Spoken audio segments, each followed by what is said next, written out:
Ready to turn your TikTok fame into a thriving online store? First, head over to printify.com and either log into your existing account or create a new one.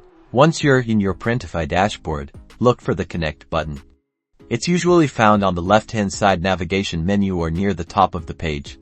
Click on it. Now you'll see a list of different e-commerce platforms that you can connect to Printify.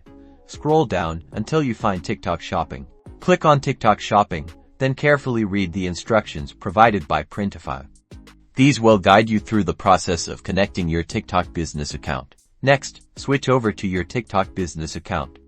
Go to Settings, and then Business Tools. Make sure your business account is eligible for TikTok Shopping.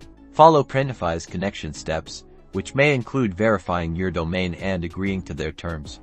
After successful connection, Printify will confirm your TikTok shop is linked. Now you can start selecting products from the Printify catalog and designing them to sell directly on your TikTok profile.